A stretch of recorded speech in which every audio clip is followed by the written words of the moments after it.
আলী ভাই, এবার প্রিমিয়ার লিগে বেশ কয়েকটা বিষয়ের মধ্যে আজকে একটা বিষয় নিয়ে বেশ কয়েকজনের চোখে পড়েছে বিষয়টি। সেটা হচ্ছে ফতুল্লায় আজ মাঠে সিএনজিতে খাবার এসেছিল।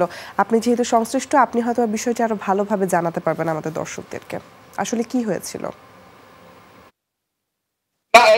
এইটাও আপনাদের আমি দেখেছি। আমি যেহেতু এই খেলাটি লাইভ হচ্ছিল আমাদের, কিন্তু তিনটি খেলাই আজকে লাইভ দেখানো হয়েছে। আমি ওইটা দেখেছি। এটা আসলে অত্যন্ত দুঃখজনক ঘটনা। কারণ একটা প্রিমিয়ার ডিভিশনে এভাবে হুট করে, যদিও এটা খেলোয়াড়দের খাবার, তারপরে খেলোয়াড়দের খাবারটা এভাবে মাঠে কেন ঢুকে যাবে?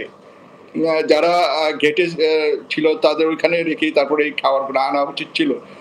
এবং আমরা কিন্তু, আসল কথা আপনি নিজেই জানেন, ফতুল্লা স্টেডিয়ামটি ইতিমধ্যে বাইরে কাজ চলছে, ভিতরেও এই খেলা শেষ হওয়ার পরপরই এটার কাজ ধরবে।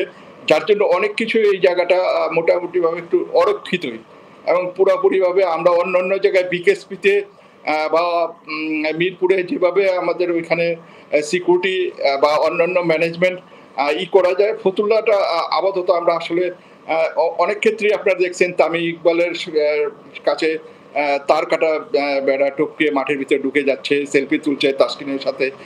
এই জিনিসগুলো একমাত্র ফতুল্লাই হচ্ছে। এগুলো আমরা আরো দৃষ্টি, যারা ওইখানে আছে, যে ম্যানেজমেন্টে আছে, যারা ওইখানে সিকিউরিটি আছে, তারা আজকে আমরা বলে দিয়েছি এগুলো আরো স্ট্রিক্টলি ভাবে দেখার জন্য।